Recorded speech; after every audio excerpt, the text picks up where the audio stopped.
Hello everyone, welcome back to our channel. I'm Arunashri. I'm thrilled to share my third lecture with you all. Don't forget to hit the subscribe button and turn on notifications so you never miss out any upcoming lectures and discussion. Without further delay, let's get started. Control statements and variables. What do you mean by control statement? Means in Java, they are used to control the flow of execution in the program and they help in making the decision, looping through the code and execute a certain block of a code based on the condition. Okay, in control statement, we'll see the two types. One is a conditional statement and switch statements. First, we'll discuss about the conditional statement. The main conditional statements are if else ladder, and nested if.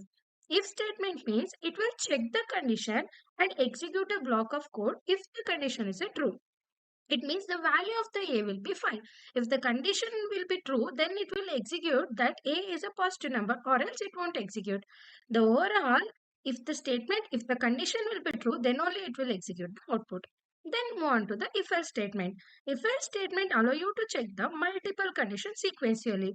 It is useful when you have a more than two possible outcome. If one condition is a truth, it will execute or else it will execute the another statement. In given example, if the A value will be equal to 0, then it will execute as a positive number or else it will execute the negative number.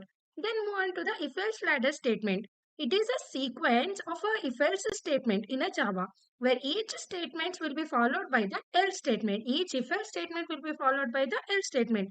This will be used to have a multiple conditions to check and each condition is a mutually exclusive, meaning only one block of a code should be executed based on the condition. If the number is a greater than 0, then it will execute it as a positive or else it will execute the negative.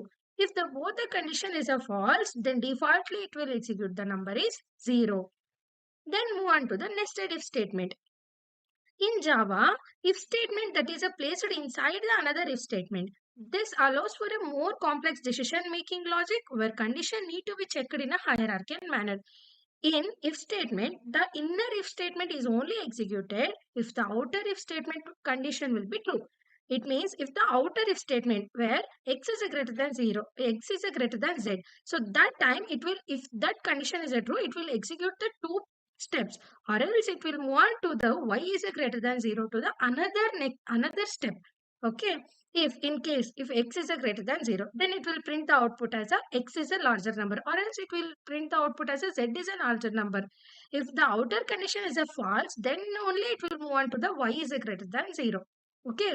Overall, nested if statement means if the outer statement is a true, then only it will execute the inner statement and it will contain if else statements more times. Okay.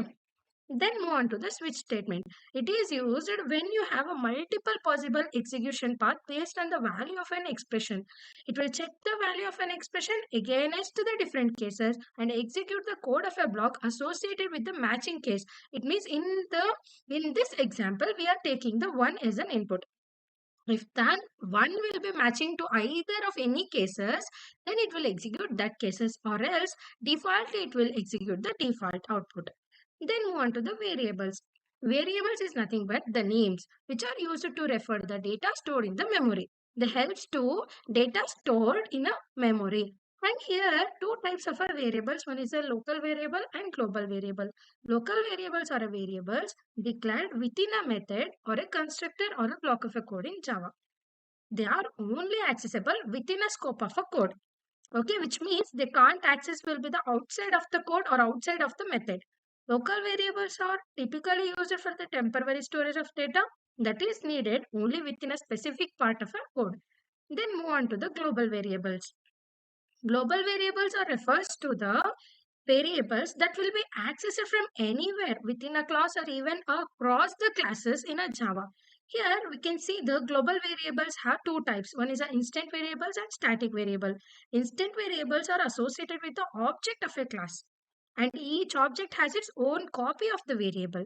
Okay, and move on to the static variable. Static variables are associated with the class. Okay, first instant variables are associated with the objects, right? So like that, static variables are associated with the class itself and they will shared among the instance of a class. It will share among the instance of a class, but instant variable will make a copy of its variable. Then overall, the global variables means that can be accessed or modified by any part of the class or anywhere, whether it may be in a block or whether it may be in a methods. So we can access that variable. So this is an example for the global variables and local variables. The class name will be our student. Here int A, we are declaring that variable outside the block of a code or a method. So we are calling them as a global variable. But int B and int C are the local variables. We are accessing them inside the block of a code. Hence we are called them as a local variable. In summary, local variables are limited in a scope of a method or a block of a code. But global variables can be accessed through the entire part of a class or entire method. So that is the exact meaning of the global variables and the local variables. I want to express my sincere thanks to each and every one of your valuable feedback. Thank you for your time and attention.